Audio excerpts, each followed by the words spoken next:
I know I threw you for a little bit of a loop this morning after the Collect for Purity when I added on about the two commandments, but they seemed germane to what we were talking about today in this gospel. So I said them, and they come from Rite One of our prayer book, which we don't often worship under Rite One here in this parish. So I thought I would just add on to it. And of course, I hope you recognize it from the board up there. Sometimes we forget what we see right in front of our own eyes. So I wanted to bring it out to your attention. So I want you to try to imagine this scene on the road to Jerusalem, where Jesus is talking to one of the scribes or Pharisees who was a, quote, lawyer. That's what scribes and Pharisees were. And the scribe was asking Jesus about what had to be done to inherit eternal life. Certainly a question a lot of us answer, a lot of us ask and try to get answers to at different points in our life.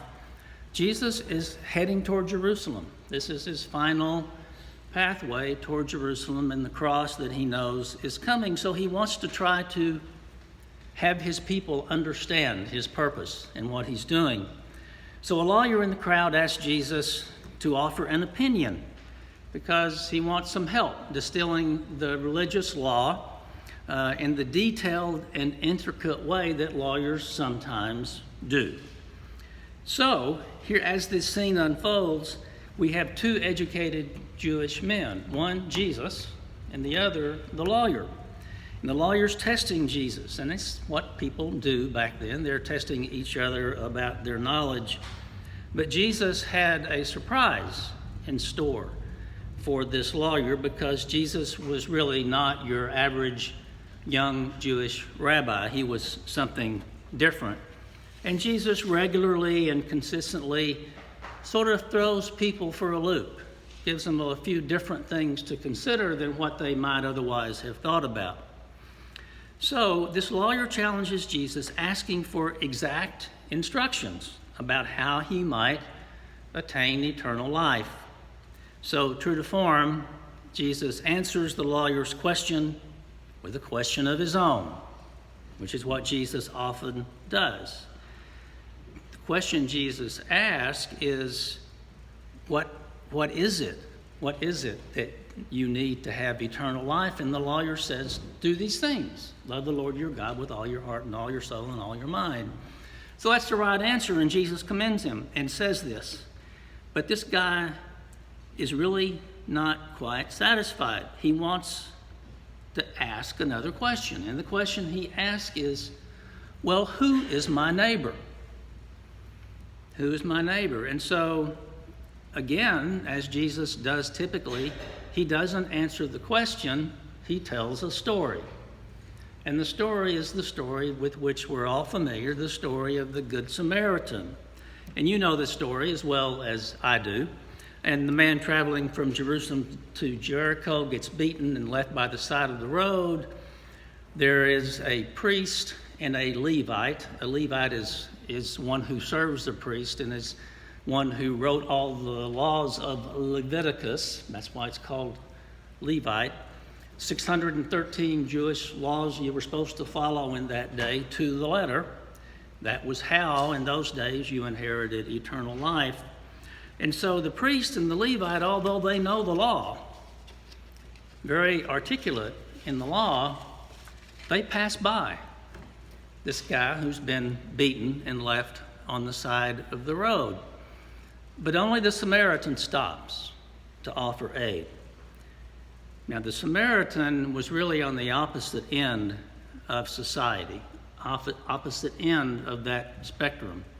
Samaritans were considered by most of the Jewish elite to be basically trash, basically non-existent, basically unclean, with whom the Jewish people did not mingle. So when the lawyer asked Jesus, who is my neighbor, he's really asking this question. Let me get exactly clear what I have to do. What is the checklist that I have to follow to get to heaven? And Jesus gives him the answer and tells him that the person on the side of the road is your neighbor. So I think finally the person to whom Jesus was talking gets it. And he says, my neighbor is the one who shows mercy. Now, I could stop the sermon right there. You would get the point. You would understand what this lesson is all about. But I would like to look a little deeper into what's going on here. So let's cut the scene to the man lying in the road, broken and bleeding. And I don't think it's really fair to label the priest or the Levite as shady, power-hungry men and selfish people. They passed on by, but they may very well have passed on by regretful that their obligations to the temple, they thought, precluded them from giving assistance. They just didn't have the time to stop and render aid. And so it was the Samaritan, the one of the three who was decidedly unholy, with no power in society to speak of, and for whatever reason, he did have the time to stop and help. Jesus asked the lawyer who is the neighbor, and the lawyer has to admit it's the Samaritan who showed mercy. But that really wasn't the question Jesus asked. It wasn't the question the lawyer asked. The lawyer asked, who is my neighbor? Jesus challenged him. And the question Jesus wanted this man to answer is, which of these three is being a neighbor? And this is exactly how Jesus turns this parable on its head, showing us a different expression of power that we can learn from.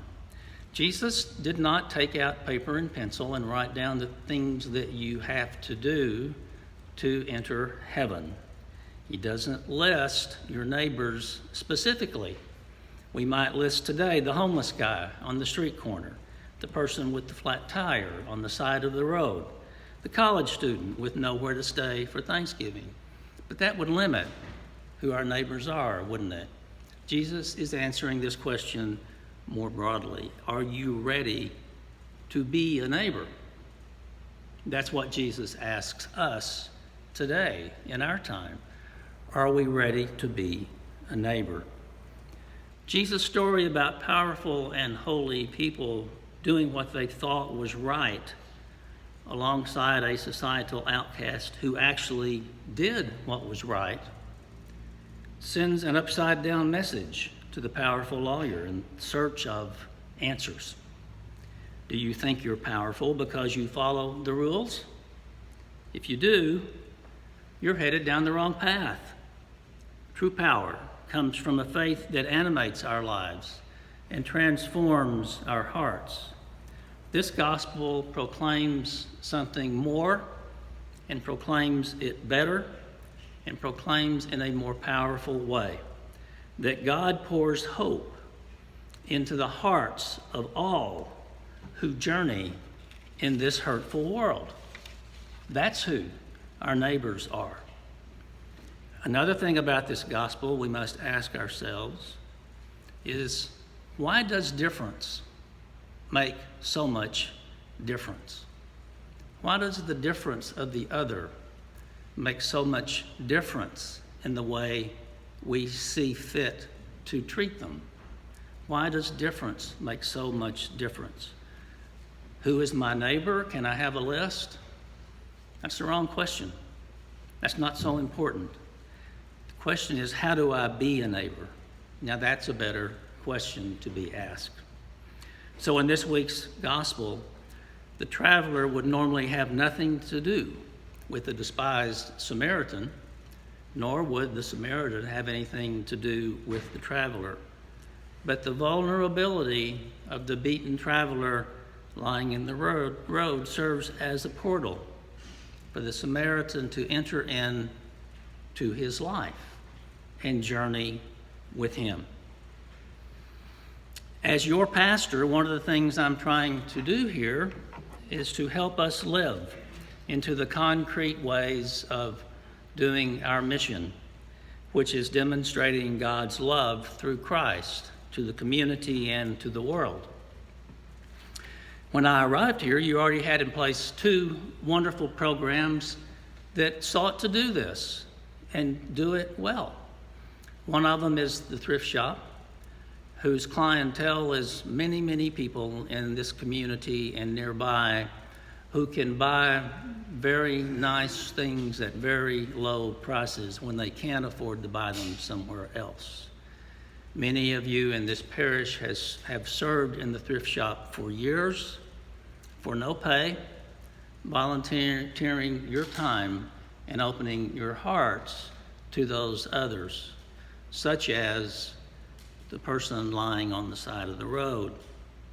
The other is our food pantry, which serves multiple families every week, securing donations from people all around the community so that people who can't be otherwise fed can be fed and can bring their families and their children to be fed.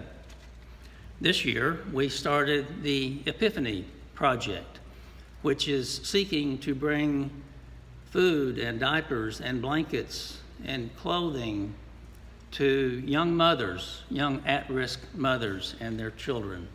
And Nicole and Jan are heading that up, and a number of you have volunteered, and we are moving forward with that. You have been following me and what I tell you in our effort to go on a mission trip to West Virginia next summer to try to enter into the lives of those who have been left basically hopeless in that area and need our help, need our presence, need to bring some joy to their lives. In our Sunday school, we are starting a program in the fall that Sue will be heading up called Samaritan's Purse, named, of course, after the Good Samaritan, where the kids in the Sunday school will be preparing boxes of needed items for kids in Tanzania, Africa, other parts of Asia and South America, where they don't know that people outside their locality know about them or care about them. That's another way that we're doing what we're trying to do here. One more program that I want to introduce you to today is one that I've been involved in for the last 10 years, and it's in the city, and it's in New York, and it's called Don't Walk By. The name Don't Walk By comes from this passage about the Good Samaritan, and it's one that I've done for a number of years. I didn't get to do it last year because I couldn't walk after I messed up my hip, but I'm going to be doing it again and asking many of you to join me, where we go on one Saturday evening, and enter in a program where people go out to the streets all over Manhattan and bring homeless people off of the streets to a shelter, usually to a church shelter, to receive a meal, to receive medical care, to receive help for detoxification or other things that they need to get them off of the streets. So I would invite you to participate in that program. I will be sending out an email about that this week. All of you who are not on our email list, fill out the thing in the front of your pew, so I'll have your email and I'll send it to you, and you can participate in that program as well. Because I want everybody here to get a chance to be the Good Samaritan. We all ache to find ways to serve, and sometimes we have difficulty finding the time or the ways to serve. But the thing that I've discovered more than anything when I engage in the life of others is that I don't just do good. I discover that whatever I give of myself is returned to me tenfold in joy. Whenever our lives are taxing and difficult or oppressive, or they're just not giving us any real satisfaction, we can renew our own joy by creating hope for others, by being the mechanism of hope for others. We need and we want that joy here, and we are doing it, and we are making a difference in the lives of those around us. When I look at the people in this parable, I see three different types. And I look at our lives and my life as carrying a bag of seeds around. And it's important what we do with those seeds. The robbers on the road had one kind of bag, a seed of hate, and they spread it on the road. The Levite and the priest had a different kind of seed. It was a seed of indifference in that situation. What I would invite us to do is have a bag full of seeds of hope and spread them wherever we can, wherever we go. You don't have to look for acts of mercy very far from here. They're all over the place. If you just watch for them and you just see them and just attune your mind to them. So when you see a person who needs help, don't avert your eyes because they make you uncomfortable. Don't walk by. Take every opportunity to love. And when in doubt, love some more. And when you make it a habit, you'll be constantly surprised by the love that you spread. You will be constantly surprised by the joy that you create, not only in others, but also in yourselves.